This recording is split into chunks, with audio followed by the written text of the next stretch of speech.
الله ليذهب عنكم الرجس أهل البيت ويطهركم تطهيرا.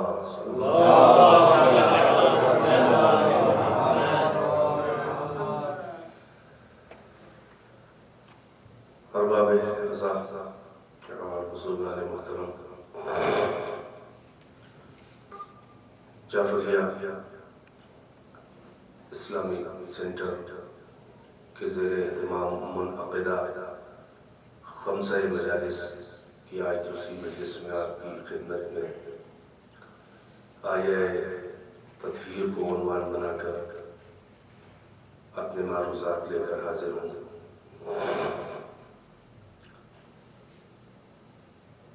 ارشاد حضرت احدیت ہے، ایک خاص گروہ ہے قرآن میں کہ قرآنی ٹرم میں اور قرآنی اصطلاح میں ان کو اللہ نے اہل البیت کہا ہے، یعنی بیت کے اہل، جن کے بارے میں اللہ اپنا ارادہ بتا رہا ہے کہ انما،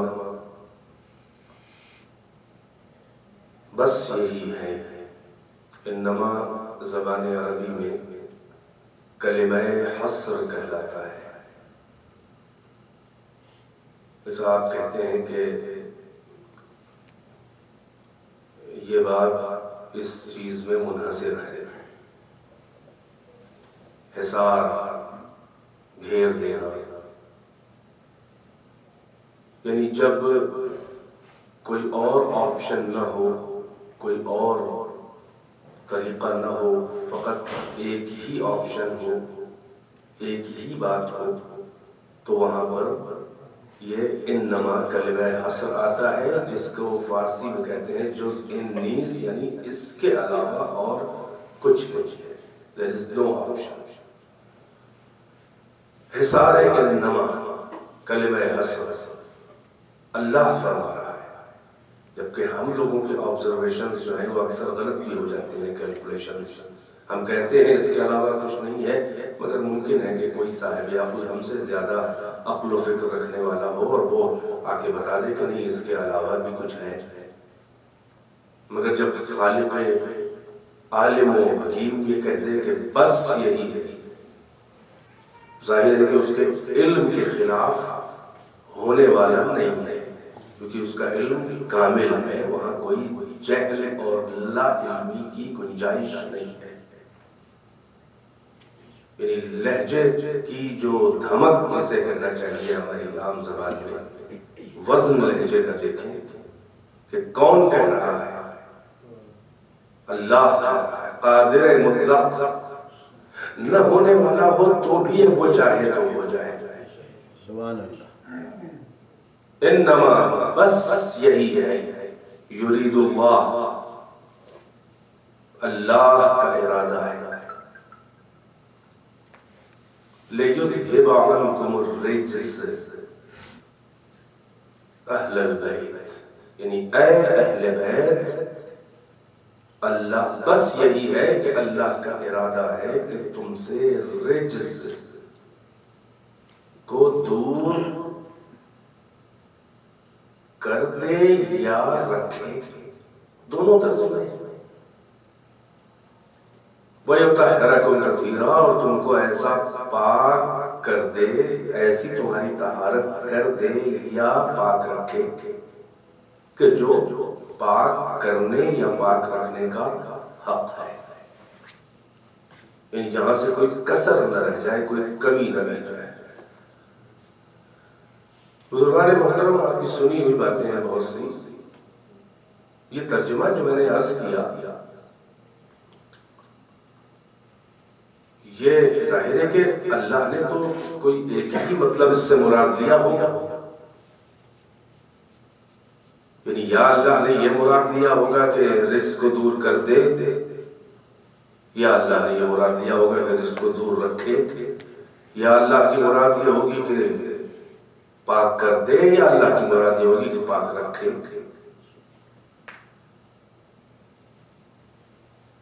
یہ بالکل ویسے ہی ہے کہ جیسے آپ سورہ ہم میں بیچ میں آ جاتی ہے بلکہ آخر تک چلتی ہے، اہدنا الصراط المستقیم۔ اس کے بھی دو ترجمے ہوتے ہیں، آپ کے سنے ہوئے ہیں۔ انہی مسلمانوں میں اہل القرآن جن کے لیے قرآن قانون بن کے آیا، اس میں ایک ترجمہ یہ ہوتا ہے کہ ہمیں صراط مستقیم کی ہدایت کر دے، گائیڈ کر دے۔ ایک ترجمہ یہ کرتے ہیں کچھ لوگ کہ ہمیں صراط مستقیم پر قائم رکھ۔ سنی ہوئی آپ کی باتیں، فقط مثال دے رہا ہوں۔ اب میری نظر میں ترجمہ نہ یہ غلط ہے نہ وہ غلط۔ دیکھیں، ہر شخص جو ہے وہ اپنے حالات کے اعتبار سے قرآن کے معنی سمجھ رہا ہے، اپنی ضروریات، اپنی ریکوائرمنٹس، خود وہ کس پوزیشن میں ہے، کس منزل پر ہے، کس مرحلے میں ہے ہدایت کے، تو کوئی ترجمہ کر کے اپنے حالات بتا رہا ہے تو ہم کیوں کہیں غلط؟ بھائی جس کو ہدایت نہیں ملی ہے اس کو یہی سمجھنا چاہیے اور یہی دعا کرنی چاہیے کہ ہمیں ہدایت کر دے، اور جن کو ہدایت مل چکی ہے تو پھر وہ یہ دعا نہیں کریں گے کہ ہدایت کر دے، بلکہ یہ کہیں گے کہ ہدایت تو ہو گئی ہے، اب مزید تیری مدد کی ضرورت ہے کہ ہم ہدایت سے بھٹکنے نہ پائیں، اس پر قائم رکھ ہم کو۔ یعنی ہدایت ہونے کے بعد بھی ہدایت کی ضرورت ہے، جیسے ایمان لانے کے بعد بھی ایمان کی ضرورت ہے۔ قرآن میں آیا ہے نا، یا ایھا الذین آمنوا آمنوا، پہلا پاسٹ ہے، دوسرا امپیریٹو ہے۔ پہلا جو ہے وہ ماضی ہے، دوسرا امر ہے۔ یا ایھا الذین آمنوا، اے وہ لوگ جو ایمان لائے ہوئے ہو، لا چکے ہو، آمنوا، ایمان لاؤ۔ کیا مطلب ہوا؟ تو یہ تو کنٹراڈکشن ہوا کہ اے لوگ جو ایمان لا چکے ہو ایمان لاؤ۔ معلوم ہوا کہ نہیں، مراتب ایمان کی بات ہے، ازدیاد ایمان کی بات ہے، زیادتی ایمان کی بات ہے، قائم رہنے کی بات ہے، ایمان کی میں اور زیادہ ترقی کی بات ہو رہی ہے۔ تو ویسے ہی ہدایت کی بات ہے کہ محتاج ہدایت ہم آخر وقت تک رہیں گے جب تک حوض کوثر پر نہ پہنچ جائیں، یعنی کم سے کم ہمارا اختیار ختم ہو جائے، موت آ جائے۔ ویسے ہی آیت تطہیر کا ترجمہ ہم کہتے ہیں نہ وہ غلط ہے نہ یہ غلط ہے۔ اب جو لوگ یہ ترجمہ کرتے ہیں کہ رجس کو دور کر دے اور ایسا پاک کر دے کہ جو پاک رکھنے کا حق ہے، بھائی ان کے یہاں اہل بیت کی فہرستی کچھ اس طرح کی ہے کہ ان کو ضرورت ہے اس طرح کا ترجمہ کرنے کی۔ انہوں نے اہل بیت میں جن افراد کو تسلیم کیا ہے کہ یہ لوگ بھی اہل بیت میں سے ہیں، انہوں نے آیت کا معیار نہیں دیکھا، طہارت کا معیار نہیں دیکھا، بلکہ انہوں نے جن کو خواہش تھی کہ وہ اہل بیت میں شامل ہو جائے ان کے معیار کو دیکھا، ان کے سٹیٹس، ان کے معیار، ان کے معیار طہارت یا ان کے معیار نجاست کو دیکھا، اور ان سے جو سوٹ کر رہا تھا ترجمہ وہ کر دیا۔ ظاہر جو پہلے سے نجس رہے ہوں، رجس جن کے پاس ہو، ان کے لیے ترجمہ یہی کیا جائے گا کہ رجس کو دور کر دے، اور جو پہلے سے ناپاک ہوں ان کے لیے ترجمہ بالکل یہی صحیح ہے کہ ایسا پاک کر دے کہ جیسا پاک کرنے کا حق ہے۔ مگر ہم کو ترجمے کو ٹویسٹ کرنے اور ڈائیورٹ کرنے اور مس انٹرپریٹیشن کی ہمیں ضرورت ہی نہیں پڑی، اس لیے کہ یہاں اہل بیت وہ ہیں کہ جن سے اللہ نے رزق کو دور نہیں کیا ہے، بلکہ وہ کبھی ان کے قریب رزق تھا ہی نہیں، اللہ نے پاک نہیں کیا اللہ نے، بلکہ کبھی وہ ناپاک تھے ہی نہیں۔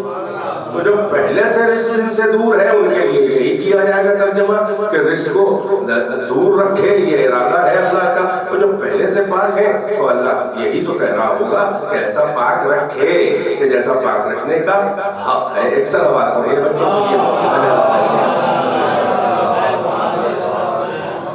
اب کل کی بات سے کنٹینیو کر دوں اور بات کو آگے بڑھاؤں۔ یہ تو ترجمہ کر دیا تاکہ آپ کے ذہن میں رہے اگلے مطالب کہ میں آیت تطہیری کو عنوان بنا کر مختلف زاویوں سے اور تھوڑے اجنبی راستوں سے مقصد پہ آتا ہوں۔ کل بھی ایسے ہی کیا تھا کہ میں نے عرض کیا تھا کہ بہت سی قرآن مجید میں آیات ہیں اہل بیت کے فضائل،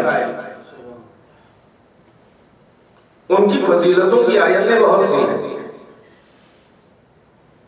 مگر اکثر آیتیں جہاں فضیلتوں کی آیت، اگر آپ نے شرف اور فضیلت کا فرق سمجھا ہے نا، شرف وہ جو خود بخود مل جائے، فضیلت وہ جو اپنے عقل کی توانائیوں کو اور اپنے وجود کی قوتیں اور اپنے ٹولز کو استعمال کر کے جن صفتوں کو، جن اچھائیوں کو کسب کیا جائے، کمایا جائے، جنہیں ابزارو کیا جائے، جنہیں حاصل کیا جائے اپنی محنت سے، اسے فضیلت کہتے ہیں۔ شرف خود بخود مل جاتا ہے، وہ اس لائق نہیں ہے کہ جس پر آپ جج کریں کہ کون اچھا ہے، کون برا ہے، کون اونچا ہے، کون نیچا ہے۔ نہ نسل معیار ہے، نہ رنگ معیار ہے، نہ ریس معیار ہے، نہ بلڈ معیار ہے، نہ ٹرائب معیار ہے، نہ قبیلہ معیار ہے، نہ خاندان معیار ہے، نہ یہ ملک نہ وہ ملک معیار ہے۔ معیار کیا ہے؟ اختیار کے ساتھ اپنے جو اچھائیاں آپ اپنے میں پیدا کریں اور جن برائیوں سے آپ دور رہیں، وہ آپ کی فضیلت ہے۔ اِنَّ أَكْرَمَكُمْ عِندَ اللَّهِ أَتْقَاكُمْ، سب سے بزرگ اللہ کی نظر میں صاحب عزت وہ ہے جو سب سے بڑا پرہیزگار ہے۔ تو اب آیتیں تو قرآن میں بہت سی ہیں، مگر ان زیادہ تر آیتوں میں یہی ہے کہ کوئی اچھی صفت کا ذکر ہے، کسی فضیلت کا ذکر ہے، مگر آپ غور فرمائیں کہ آیت تفسیر میں کسی فضیلت کا ذکر نہیں ہے، یعنی کسی مثبت صفت کا ذکر نہیں ہے، کسی پازیٹیو ایٹریبیوٹ کا ذکر نہیں ہے کہ ان کے اندر یہ ہے۔ اس کا لہجہ جو ہے منفی ہے، نیگیٹو ہے۔ یہ نہیں کہا جا رہا ہے کہ یہ بڑے بہادر ہیں، یہ بڑے سخی ہیں، یہ بڑے شجاع ہیں، یہ بڑے حلیم ہیں، بردبار ہیں، عبادت گزار ہیں، وغیرہ وغیرہ۔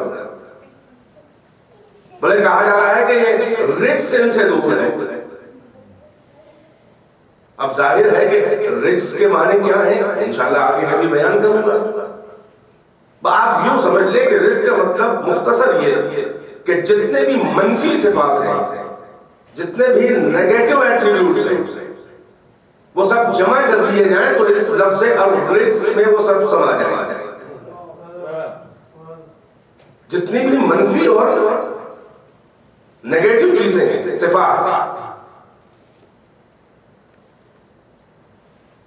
اب یہ ہمارا معیار فضیلت کیا ہے اور ہم سے اللہ کو یہ توقعات کیوں ہیں؟ کل میں نے عرض کیا کہ عقل ہے، خواہشات ہیں، اس کے ساتھ اختیار دیا ہے کیونکہ امتحان دیا ہے۔ الذی خلق الموت والحیات لیبلوکم ایکم احسن عملا، وہ اللہ ہے کہ جس نے موت و حیات کو خلق کیا تاکہ تمہیں آزمائے، تمہارا امتحان لے کہ تم میں کون احسن ہے ضرور عمل، یعنی اپنے کیریکٹر میں کون سب سے زیادہ اسٹرانگ ہے، سب سے زیادہ مضبوط ہے، کون سب سے زیادہ اچھا ہے، احسن ہے، سپرلیٹو احسن ہے، کون بیسٹ ہے۔ اختیار دیا ہے اور بہتر سے بہتر بننے، اچھے سے اچھا بننے کی صلاحیت دی ہے۔ کل میں نے عرض کیا تھا کہ کوئی انسان ولادتاً صفات لے کے نہیں پیدا ہوتا، بلکہ صفات پیدا کرنے کی ایبلٹیز اور کیپیبلٹیز لے کے پیدا ہوتا ہے، صلاحیتیں، استعداد، قدرت لے کے پیدا ہوتا ہے کہ وہ اپنے اندر اچھے صفات پیدا کر لے۔ اگر سب صاحب صفات پیدا ہوتے تو سب برابر ہوتے، کل عرض کر چکا، دہرانا نہیں۔ اب اللہ ہم سے چاہتا کیا ہے، کس حد تک صفتیں چاہتا ہے کہ اچھائیاں پیدا ہو؟ تو معصوم نے ارشاد فرمایا اللہ کی طرف سے، جو اللہ کی زبان سے بول، اللہ جن کی زبان سے بولتا ہے وہ بولے تو اللہ بولا، اللہ آ کے نہیں بولتا، اللہ انہی کی زبان سے بولتا ہے۔ وہ معتبر بندے کہ جن میں اچھائیاں نہیں ہیں بلکہ جن میں کوئی کمی نہیں ہے۔ غور کیجئے گا، یعنی سیف اچھائیاں ہونا سیف نہیں ہے، برائیاں نہ ہونا سیف۔ میں آیت تفسیر پہ بول رہا ہوں، آپ کے ذہن وہیں پہ رہے۔ ان کے ذریعے اللہ نے کہلوایا کہ تخلقوا باخلاق اللہ، اخلاق خلق کی جمع، خلق اچھائی۔ ہم لوگ اخلاق کو کہتے ہیں اردو میں، اس کے بہت محدود معنی ہم نے کر دیے۔ اخلاق کا مطلب جو بہت ڈاؤن ٹو ارتھ ہو، بہت منکسر مزاج ہو کے بڑے خوش اخلاق ہے، دیکھ کے مسکراتے ہیں، سلام سے سبقت کرتے ہیں، بڑے خاکسار ہیں۔ ایک پہلو ہے اخلاق کا، اخلاق جمع ہے خلق کی۔ خلق کا مطلب کیریکٹر، اچھا کیریکٹر نہیں، اچھا برا بھی اس کے بعد ہوگا، بدخلقی بھی کہلاتی ہے. خلق کہتے ہیں کیریکٹر کو، اچھا ہو یا برا. اب اللہ ہم سے کہلوا رہا ہے کہ تسلفوا باخلاق اللہ، اللہ کے اخلاق سے اپنے کو تخلق یعنی اختیار کرو، آراستہ کرو، سجاؤ. اپنے کردار، اپنے وجود کو اللہ کے صفات اور اخلاق سے سجاؤ. یہیں سے اس بات کی بھی رد ہو جاتی ہے کہ جو لوگ کہتے ہیں کہ کوئی مظہر صفات خدا کہاں سے ہو سکتا ہے، وہ لامتناہی ذات ہے، وہ انفائنائٹ ہے، وہ کامل ہے. کوئی ناقص جو بھی مخلوق ہوگا، وجود مخلوق خدا ہوگا، وہ ناقص ہوگا، کہیں نہ کہیں سے نقص ہے اس کے اندر. تو کامل کا مظہر ناقص کیسے بن جائے؟ مگر یہ دیکھیے حکم ہے کہ تخلقوا باخلاق اللہ، اپنے کو اخلاق خدا سے سجاؤ. توجہ فرمائیے گا ڈاکٹر صاحب، اپنے کو اخلاق خدا سے سجاؤ. یعنی اللہ یہ ہم سے چاہ رہا ہے کہ تم بندہ خدا نما بن جاؤ. بندہ خدا نما یعنی ہو بندے، مگر تمہارے اندر خدائی اور ربوبیت کی جھلک آنے لگے. تمہیں دیکھ کے دھوکہ ہونے لگے کہ یہی تو کہیں مسجود و خدا نہیں ہے. ایسا اپنے کو، اپنے اندر اخلاق خدا کو ایسا جذب کرو، ریفلیکٹ کرو، ایسا سجاؤ کہ تم پہ دھوکہ ہونے لگے کہ یہی تو نہیں اللہ ہے، یہی تو مسجود نہیں ہے. ہاں تم ایک سجدہ کر کے بتا دینا کہ تم اللہ نہیں ہو، بندہ ہے اللہ. توجہ ہے کہ نہیں؟ تو اب اللہ کے اخلاق سے اپنے کو آراستہ کرنے کا سب سے پہلا مرحلہ ہے کہ ہم اللہ کو جانیں، اللہ کو پہچانے. پہچانے کے اس کے صفات، اس کو جانے کے تب تو ہم اپنے میں وہ اچھائیاں پیدا کریں گے. کسی کی کسی اچھائی سے متاثر ہوں گے، جب اس کو جانیں گے تب تو متاثر ہوں گے.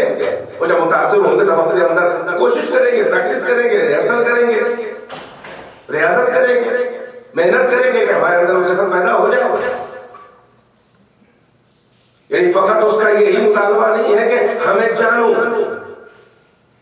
اس کا مطالبہ ہے ہمیں جانو، ہمیں پہچانو، ہمیں مانو، ہم پہ مر مٹو، ہم سے عشق کرو، ہم سے محبت کرو، ہمارے صفات سے اپنے کو آراستہ کرو، ہتھیلی پر سروں کے نذرانے لے کر آؤ، ہم پہ فدا ہو جاؤ.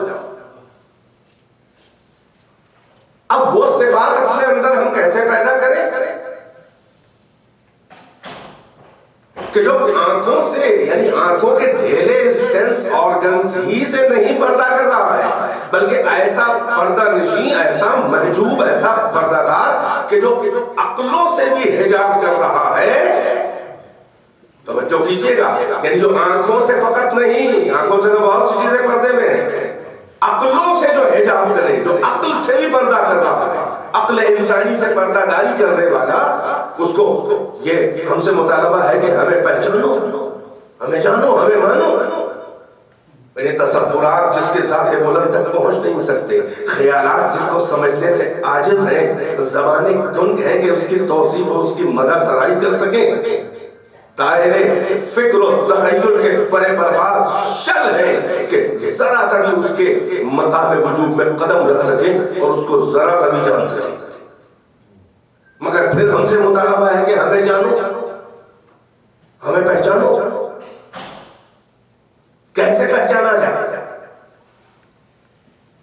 نہ کبھی ہماری بزم میں آیا اپنا چہرہ لے کر، نہ چراغ رخ زیبا لے کر آیا، نہ ہمیں کبھی دیدار کرایا، نہ ہمیں کبھی زیارت کرائی، نہ ہمیں شرف ہم کلامی دیا، نہ ہم سے کبھی گفتگو کی، نہ ہمیں منہ لگایا، نہ ہمارے پاس کوئی خاص نمائندہ بھیج دیا ہوتا اپنا فرشتہ کہ وہ کیا چاہتا ہے، کیسا ہے، کیا ہے. یہ فرشتہ تو انسان اتنی آسانی سے نہیں دیکھتا. ہاں ہر انسان زندگی میں ایک بار ایک فرشتے کو دیکھتا ہے، مگر پلٹ کے بتانے کے لائق نہیں رہ جاتا کہ آیا آتا ہے تو لے کے چلا جاتا ہے. توجہ ہے کہ نہیں ہے؟ تو کیسے جانا جائے، کیسے پہچانا جائے؟ اب کسی بھی ذات کی معرفت کے دو طریقے، یا تو اس کے وجود اور اس کی ذات کے مطلب یہاں پر کاسٹ نہیں ہے، جسے ذات بات کہتے ہیں، نہیں، ذات سے مطلب وہ وجود، وہ ہے، اس کی حقیقت.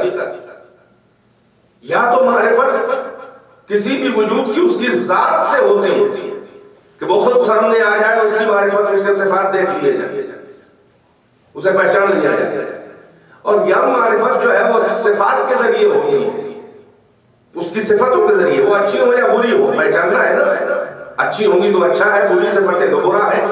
تو معرفت یا ذات کے ذریعے ہوگی یا صفات کے ذریعے ہوگی. توجہ ہے کہ نہیں ہے؟ اب ذات خدا تک تو کسی کی رسائی نہیں ہے. ہم نے اپنی کمند عقل جو ہے وہ اس کی ذات بلند پر ڈالی. یعنی ہم نے چاہا کہ ہم اللہ کو ڈائریکٹ سمجھ لیں. وہاں سے آواز آئی، پھر کہلا دیا لا تفکروا فی ذات اللہ. دیکھو اللہ کی ذات میں غور نہ کرنا کہ وہ کیا ہے، اس کی کن، اس کی حقیقت وہ کیا ہے، اس میں غور نہ کرنا. یعنی واٹ از اللہ، اللہ کیا ہے، اس میں غور نہ کرنا. تمہارے بسی میں نہیں ہے. کسی بھی وجود کو کہ وہ کیا ہے وہ وہی جان سکتا ہے، یا جو اس سے پہلے ہو یا اس کے ساتھ ساتھ ہو. توجہ ہے؟ بڑے خوش مضامین ہیں، مگر ان کو مجلس کا رنگ دینا پڑتا ہے. اس محنت کو اہل ہنر اور تجربہ کار بزرگ سمجھ سکتے ہیں. بہرحال ماشاءاللہ بڑے شوق سے کل آپ نے میرا خوش بیان سنا تھا، اسی کو آگے بڑھا رہا ہوں آپ کی سماجوں پہ اعتبار کر کے. تھوڑے سے لوگ ہیں مگر بافہم ہیں الحمدللہ. تو اپنے بافہم ہونے کا ثبوت ایک صلوات کے ذریعے دیا جاتا ہے.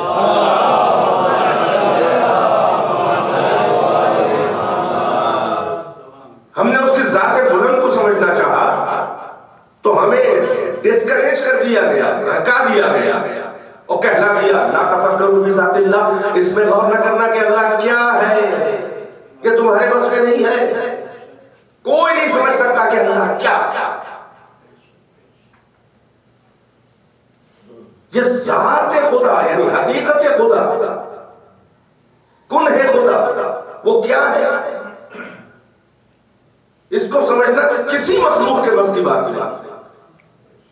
اس لیے کہ ذات خدا معرفت کا وہ بحر ناپیدا کنار ہے، معرفت کا وہ سمندر ہے کہ جس کا نہ کوئی ساحل ہے نہ کوئی کنارہ ہے.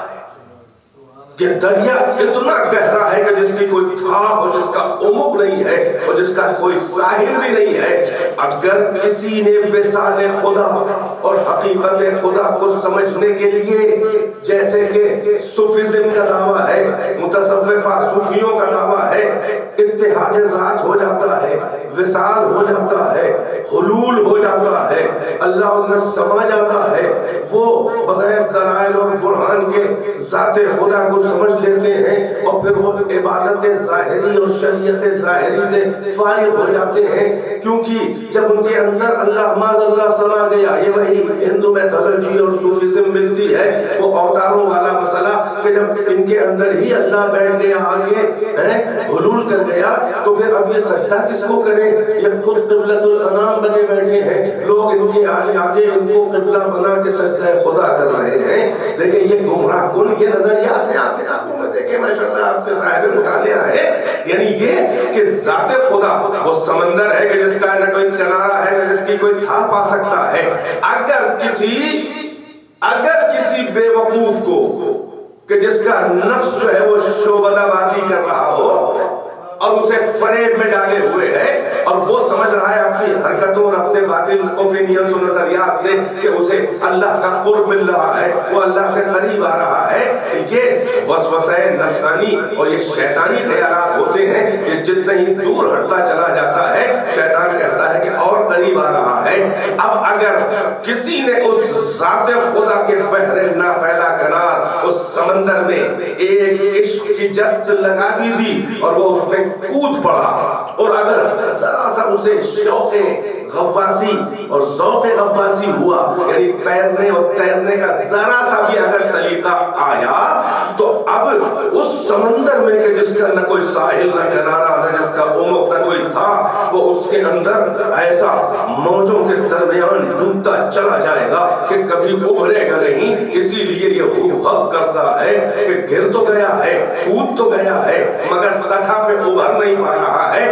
اور ادھر ساحل میں مریدوں کا اور شاگردوں کا جو فالو کر رہے تھے مجمع کھڑا ہوا ہے، وہ وہ انتظار پیر میں ہے، وہ استاد کے انتظار میں شاگرد کھڑے ہوئے ہیں کہ یہ واپس آئیں اپنے سفر عشق سے اور یہ آ کر بتائیں کہ معرفت کے کون سے موتی ان کے ہاتھ لگے ہیں، وصال خدا کی چاشنی کیسی ہوتی ہے، کچھ تو بیان کریں۔ مگر یہ نصب ہے آپ پہ ابھرے گا، نہ کوئی ساحل و کنارہ ملے گا، ٹھٹ کا ٹھٹ مریدوں کا کھڑا مجمع ساحل کے اوپر انتظار پیر میں ہے، تو جب کبھی بتا ہی نہ پائے گا کہ کون سا موتی ہاتھ لگا ہے، تو ظاہر ہے کہ وہ اپنے شاگردوں اور اپنے مریدوں کو اپنا جیسا نہیں بنا سکتا، اور وہ اسکول نہیں بن سکتا، یعنی وہ نظریہ مکتب نہیں بن سکتا کہ جہاں پر استاد شاگردوں میں اپنی جھلک نہ پیدا کر سکے، جہاں پیر مریدوں کو اپنے برابر اپنے قریب نہ لا سکے۔ وہ اسکول اسی لیے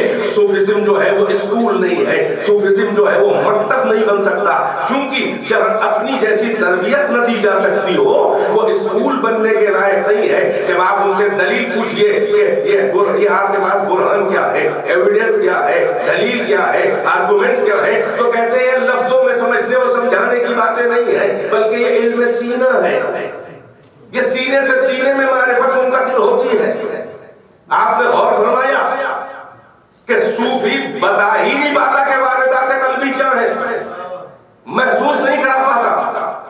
اسی لیے ایک صوفی کا قول مجھے یاد آ رہا کہ جسے علامہ اقبال نے اپنی ایک کتاب میں جو ان کے 7 خطبے ہیں، 7 اسپیچز ہیں، سرمنز ہیں، جس کتاب کا نام ہے The Reconstruction of Islamic Thoughts, The Reconstruction of Islamic Theology۔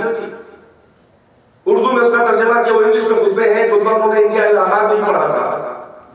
The Reconstruction of Islamic Thoughts، اس کا اردو ترجمہ کتاب میں کسی مولانا ندوی نے کیا، تشکیل جدید الہیات اسلامی، The Reconstruction of Islamic Thoughts۔ بہت اچھی باتیں بھی ہیں، کچھ بہکی ہوئی باتیں بھی ہیں، ظاہر معصوم تو نہیں ہے نا۔ آزاد فکر فلسفی تھے، فلسفہ اسلام اور فلسفہ مغرب دونوں میں ان کی اچھی خاصی گرفت تھی، اچھی اسٹڈی تھے، پڑھے لکھے فلسفی تھے۔ غالب جو ہے وہ الہامی فلسفی ہے، پڑھ لکھ کے نہیں ہے، مگر الہامی طور پر فلسفیانہ بہت سی باتیں غالب کر لیا ہے اپنے اشعار سے، کہ جس پہ آج بڑے بڑے فلسفی غور کرتے ہیں، کہتے بڑا گہرا فلسفہ ہے، مگر وہ الہامی فلسفی تھا، کچھ کہلوا دیا گیا اس سے، شاید اتنی گہرائی میں وہ خود نہ پہنچ سکا جتنا آج اس کے اشعار کو ایکسپلین کرنے والے کیا سے کیا معنی نکالتے ہیں۔ غالب سے پوچھا جائے تو کہے گا اتنا تو نہیں سمجھا سا میں نے۔ ہوتا ہے کبھی کبھی مفکر کی فکر و شاعر کے شعر کو اتنا اونچا اتنا گہرا ایکسپلین کر دیتے ہیں کچھ پڑھے لکھے لوگ کہ شاعر و مفکر خود حیران ہوتا ہے کیا ہے یہاں تک تو ہم بھی نہیں پہنچے تھے جہاں تک آپ پہنچ گئے۔ ہوتا ہے نا، لیکن اقبال جو ہے وہ پڑھا لکھا فلسفی، اپنے ہر شعر اور اپنے ہر پیغام ہر لفظ کے وہ ڈائمینشنز چلتا ہے، اس کے ٹینجنٹس چلتا ہے کہ کدھر کدھر یہ باتیں جائیں گی۔ چنانچہ وہ ایک صوفی کا خطبے میں قول نقل کرتے ہیں، بہت آپ کو الجھانا نہیں ہے۔ میں نے عرض کیا کہ تصوف جو ہے وہ اسکول نہیں ہے، وہ مکتب نہیں ہے قابل تقلید کہ جو شاگردوں کو اپنا جیسا بنا سکے یا مریدوں کو پیر کی جھلک مرید میں آنے لگے، اس لیے کہ وہ کچھ دے نہیں پاتے، وہ صرف دعویٰ کرتے ہیں، کوئی دلائل نہیں ہوتے، براہین نہیں ہوتے ان کے پاس۔ تو وہ خطبے میں ایک جملہ نقل کرتے ہیں، فارسی میں ایک صوفی کا جملہ نقل کرتے ہیں کہ وہ صوفی حضرت کی شب معراج کا واقعہ پڑھ رہا تھا اور پڑھتے پڑھتے اس نے قلم اٹھایا اور جملہ لکھ دیا کہ اگر در شب معراج مثل رسول اللہ مابا منزل قاب قوسین و ان منزل قرب نہائی بھی رسیدم ہرگز بار دلی گشتم، یعنی یہ کہ شب معراج میں رسول اللہ جیسے اس اللہ کے قرب کی آخری منزل اور منزل قاب قوسین پر جیسے رسول اللہ پہنچ گئے تھے، اگر میں کبھی وہاں تک پہنچ جاؤں تو میں ہرگز وہاں سے واپس نہیں آنا چاہوں گا۔ نہیں، نتیجہ نہیں نکالا آپ نے خود سے۔ آپ نے دیکھا کہ صوفی شوق وصال میں ہے، شوق قرب خدا میں ہے، اور وہ کہہ رہا ہے کہ جہاں تک وہ پہنچے تھے وہ قرب خدا کی معنوی قرب کی منزل، مکانی نہیں، فزیکل نہیں، اس قرب خدا کی منزل کے جہاں پر جبرائیل بھی ٹھٹک کے رہ جائے اور کہے کہ ہم آگے بڑھے تو ہمارے بالوں پر چل جائے، اس منزل پہ اگر میں کبھی اتفاقاً اس قرب کی آخری منزل پہ پہنچ جاؤں مل جائے گا تو اسی قربت میں رہ کے مزے لوں گا. آپ نے دیکھا کہ صوفی اور تصوف جو ہے, صوفیزم, یہ کتنا خود غرض ہے, کتنا چالاک ہے, جس کو اپنی تو فکر ہے مگر مریدوں کی فکر نہیں ہے, واپس نہیں آنا چاہتا.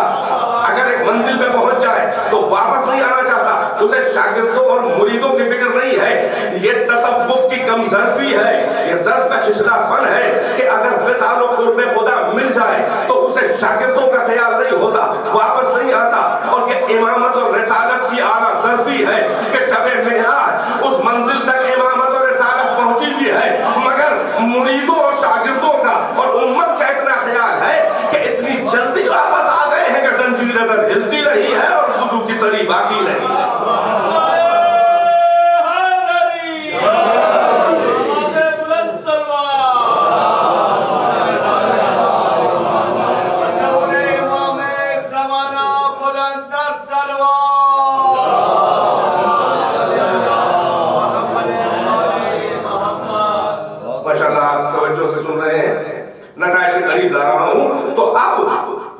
دو ہی طریقے ہیں, یا ذات کو ڈائریکٹ سمجھ لیا جائے, آ جائے, ہم آنکھوں سے دیکھ لیں, ہم سمجھ لیں کیا ہے وہ. جب اس کی کوشش کی تو ہم سے کہا لا تفکروا فی ذات اللہ, اس کے چکر میں نہ پڑو, تمہارے بس میں نہیں ہے, تمہاری حیثیت نہیں ہے. جو اپنے پیچھے نہیں دیکھ پاتا کہ کون کھڑا ہوا ہے, وہ عقلوں سے پردہ کرنے والے اللہ کی حقیقت سمجھے گا. کوئی اس کا براہ راست عارف ہے ہی نہیں, کسی کے بس میں نہیں ہے کہ اس کی حقیقت کو جانے. پھر کیسے جانے اللہ؟ تاکہ یعنی یہ کہ ہم اپنے اندر پازیٹیو ایٹریبیوٹس اور اچھے یعنی اخلاق خدا پیدا کریں, صفات خدا اپنے اندر پیدا کریں. کیسے کریں؟ تجھے جانے. کیسے جانے؟ ذات تک رسائی نہیں, تو آنے والا نہیں, نہ ہمیں اپنی خلوت میں بلا رہا ہے, نہ اپنی خلوت و تنہائی سے نکل کے ہماری بزم میں آ رہا ہے. ہے کہ نہیں ہے؟ بھائی موضوع کی بلندی کے لحاظ سے الفاظ کا انتخاب بھی ہوتا ہے. میں بہت آسان بولنے کی کوشش کر رہا ہوں. خلوت یعنی تنہائی, نہ اپنی تنہائی میں ہم کو بلا رہا ہے کہ آؤ دیکھ لو, نہ اپنی تنہائی و خلوت سے نکل کے ہماری بس میں آ رہا ہے کہ لو ہم کو دیکھ لو. تو پھر اب طریقہ کیا ہے؟ پھر وہ بات ہم سے کیوں مانگ رہا ہے جو ہمارے بس میں نہیں ہے؟ ہمارے بس میں جو ہے وہی تو ہم سے مانگے گا. ہم کیسے جانے تجھے کہ تو کیسا ہے؟ یہ تو کہہ رہا ہے کہ میں کون ہوں یہ سب نہ سمجھو, یعنی میں کیا ہوں یہ نہ سمجھو, میں کیسا ہوں یہ سمجھو. تو منع کیا کہ لا تفکروا فی ذات اللہ, اللہ کی ذات میں غور نہ کرنا. پھر کیسے جانے؟ کہ بل تفکروا, توجہ آپ کا تعلیم ہو, ادھر ایک شخص کی توجہ رہے. بل تفکروا فی صفاتہ و آلائہ, ذات میں غور نہ کرنا بلکہ اس کے صفات میں غور کرو, صفتوں میں غور کرو, اور اس کی نعمتوں میں غور کرو. نعمتیں کیا ہیں؟ یہ آیات آفاق و انفس, یہ اس کی نشانیاں چھوٹی بڑی جو اس نے پیدا کی ہیں. سنورہم آیاتنا فی الآفاق وفی انفسہم حتی یتبین لہم انہ الحق, ہم قریب اپنے وجود کی نشانیاں ان کو دکھائیں گے آفاق میں, کائنات میں, اور ان کی جانوں میں بھی اپنے وجود کی نشانیاں دکھائیں گے, طرح تک کہ ان کو یقین ہو جائے, روشن ہو جائے, کلیئر ہو جائے کہ وہ حق ہے, کوئی ہے.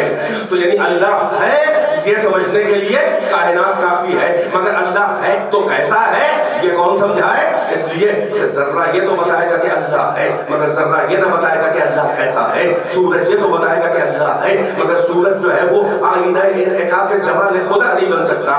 وہ ایسا مرر نہیں ہے کہ جس میں جمال خدا, حسن خدا کا ریفلیکشن ہو. چاند ہے تو حسین, وہ یہ تو بتائے گا کہ کوئی نہ کوئی خالق علیم و مدبر ہے, ایسا صاحب قدرت کہ جس نے ہمیں پیدا بھی کیا اور ضیاء فاشیوں کا ہنر بھی دیا. مگر وہ چاند یہ نہیں بتا سکتا کہ اللہ ہے تو کیسا ہے, یعنی وہ آئینہ صفات نہیں بن سکتا.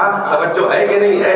دریاؤں میں حسن دکھائی نہ دے گا اس لیے کہ لہروں میں تصویر حسن بگڑ جائے گی. پہاڑوں سے ریفلیکشن ہو نہیں سکتا, پہاڑوں سے ریفلیکشن ہو نہیں سکتا, اس لیے کہ وہ ابزارب تو کرتی ہے شعاع حسن کو, مگر وہ حسن کی ریز اور شعاؤں کو ریفلیکٹ نہیں کرنے کی صلاحیت رکھتی ہے.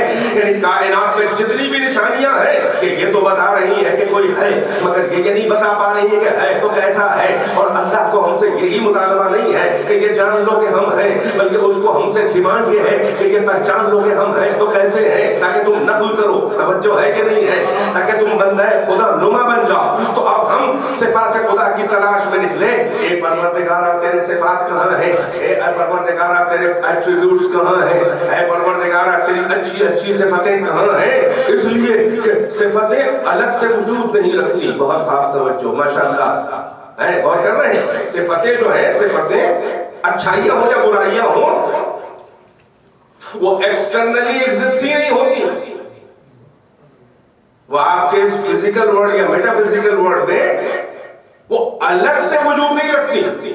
غور کیجئے گا، ہم اور آپ ہیں، ہمیں بھی کچھ صفات ہیں، اچھے کچھ برے. مثال کے طور پر کوئی عالم ہے، ان کا ہمارے ذریعے نہیں پہچان گے، ہمارے علم کے ذریعے پہچان گے. تو عالم کا علم کہاں ہے بھائی؟ کبھی آپ نے علم دیکھا؟ توجہ کیجیے گا، توجہ. کبھی آپ نے کسی بھی صاحب صفت کی صفت کو دیکھا؟ آپ کے کسی سینس آرگن کی گرفت میں کوئی پراپرٹی، کوئی صفت آئی؟ علم کو رگوں سے دیکھا؟ علم کو ہاتھوں سے چھوا؟ علم کو ناک سے سونگھا؟ علم کو کان سے سن کے سمجھا؟ نہیں، ابھی عرض کروں گا. علم کو زبان سے چکھا؟ صفت الگ سے کوئی چیز ہی نہیں ہے. یعنی ایسا تو نہیں ہے کہ یہ عالم بیٹھا ہے یہ اس کا علم ہے.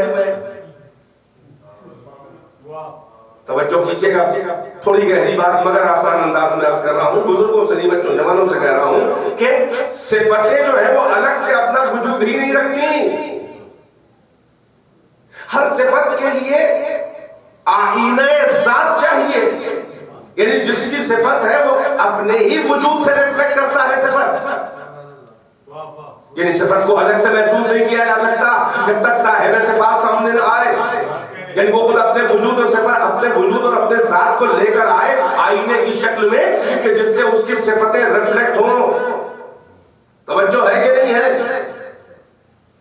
یعنی عالم کے آئے بغیر اس کے علم کا اندازہ نہیں ہوتا، بہادر کے آئے بغیر اس کی شجاعت کا اندازہ نہیں ہوتا، سخی کے آئے بغیر اس کی سخاوت درک نہیں ہوتی. بھئی توجہ ہے کہ نہیں ہے؟ ایسی ساری اچھی بری صفتیں دیکھ لے، جب تک کہ وہ اچھا نہ آ جائے اس کی اچھائیوں کا اندازہ نہیں ہوتا، جب تک وہ برا نہ آ جائے اس کی برائیوں کا اندازہ نہیں ہوتا. ذات تک ہم پہنچنا چاہا تو ہم کو بھگا دیا. صفتوں تک ہم، اللہ نے کہا صفتوں سے پہچانو.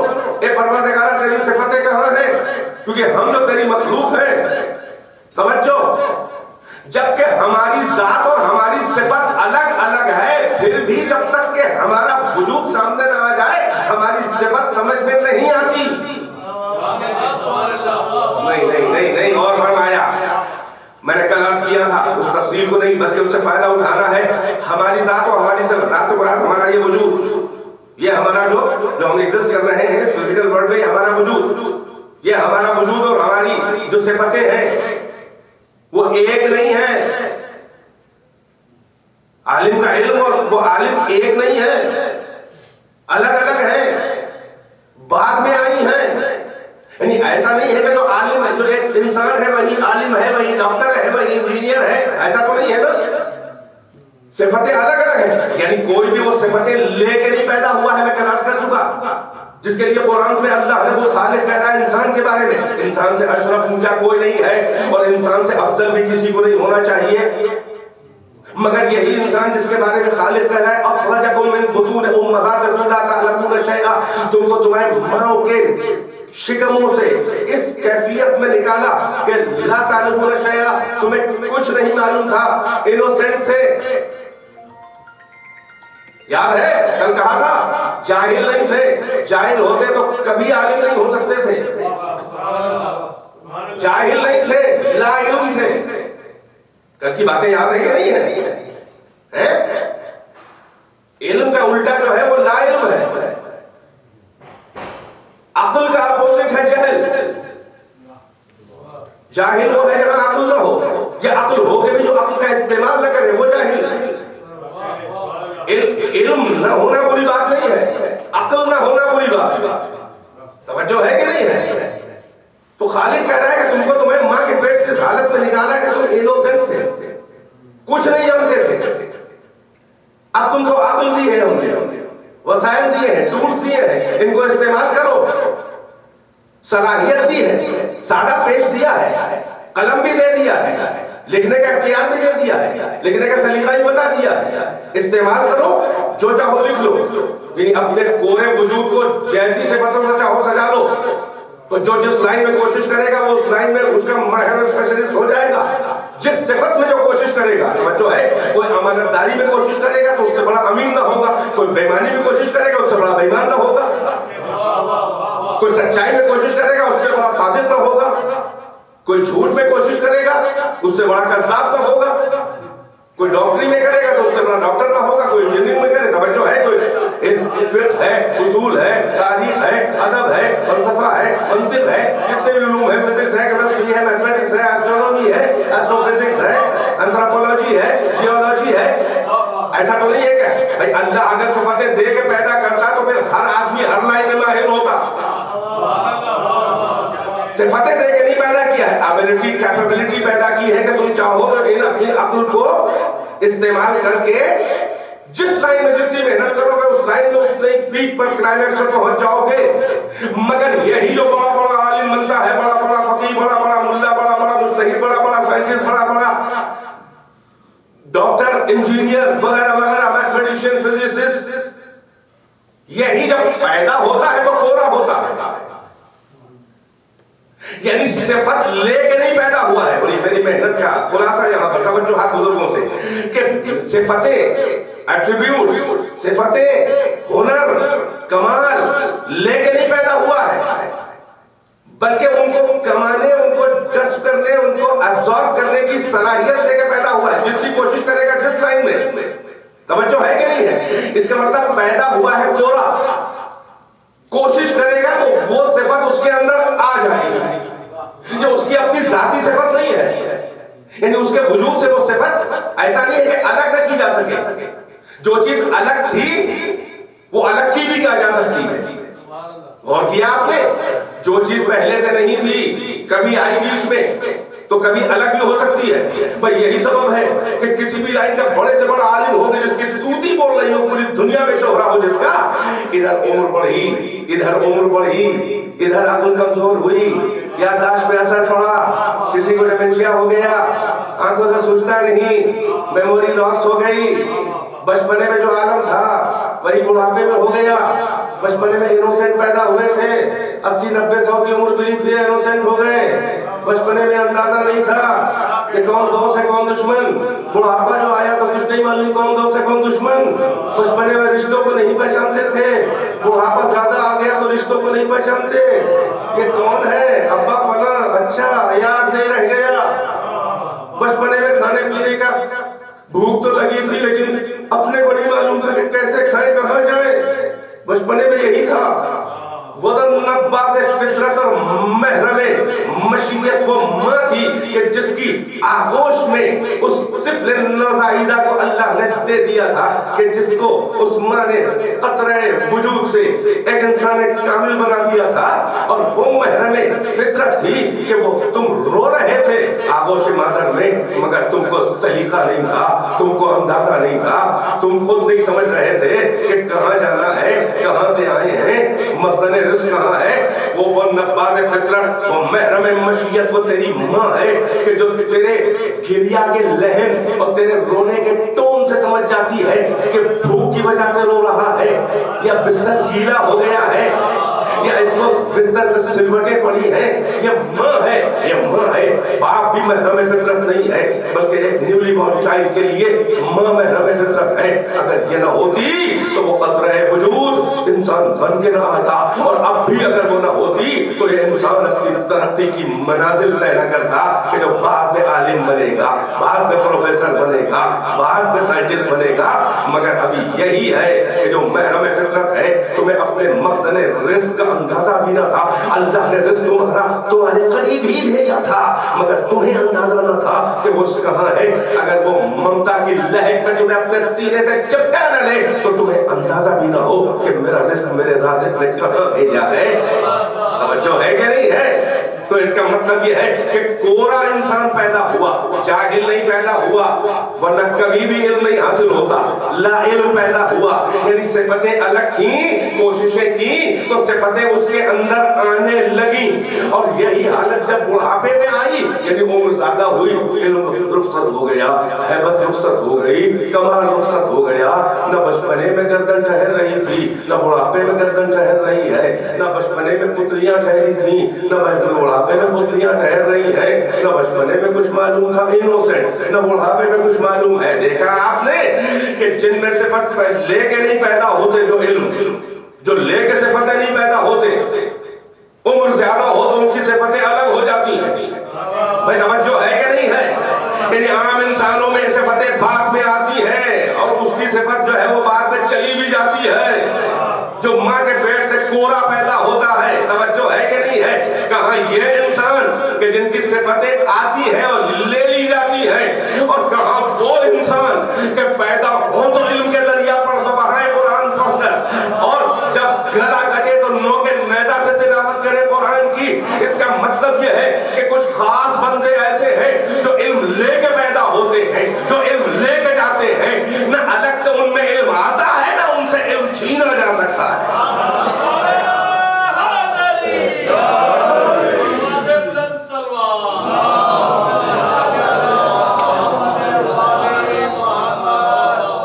بس سمیٹ رہا ہوں آپ کو، چند منٹ اور ہیں، کل ملا کے چند منٹ۔ تو ہماری صفتیں جو ہم سے الگ ہیں، یہ چند منٹ میں نے اسی کو محسوس کرانے کے لیے لیا کہ ہماری صفت اور ہماری ذات ایک نہیں ہے۔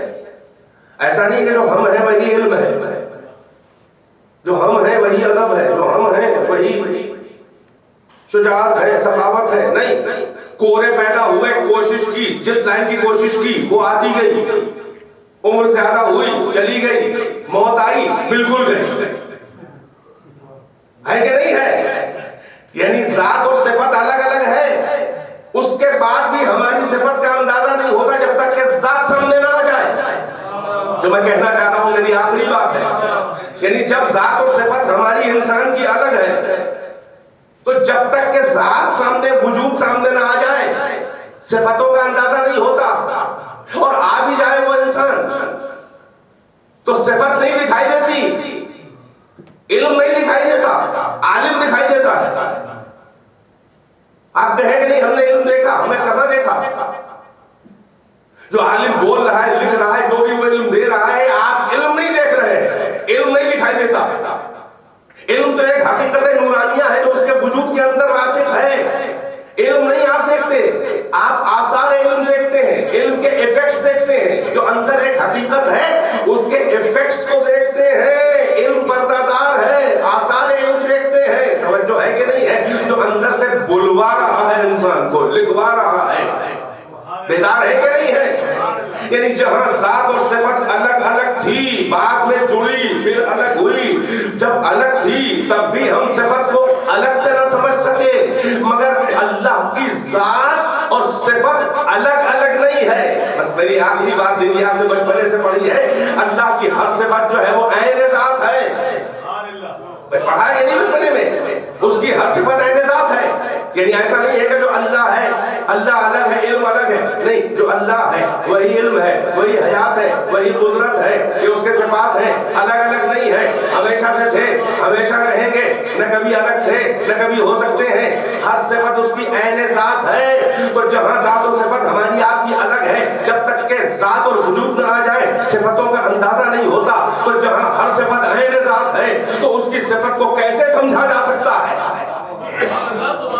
بس اب یہیں سے دین شروع ہوتا ہے، اور یہیں سے تشیع شروع ہوتی ہے کہ نہ اللہ ہمارے سامنے آئے گا، نہ صفتیں الگ سے وجود رکھتی ہیں، تو اب ایک ہی سا طریقہ ہے کہ نہ آئے گا نہ بلائے گا، اور صفت الگ سے وجود نہیں رکھتی، تو پھر اس نے ہمارے لیے اپنی صفتوں کے کچھ آئینے بنا دیے ہیں، اپنی صفتوں کے کچھ مظہر بنا دیے ہیں۔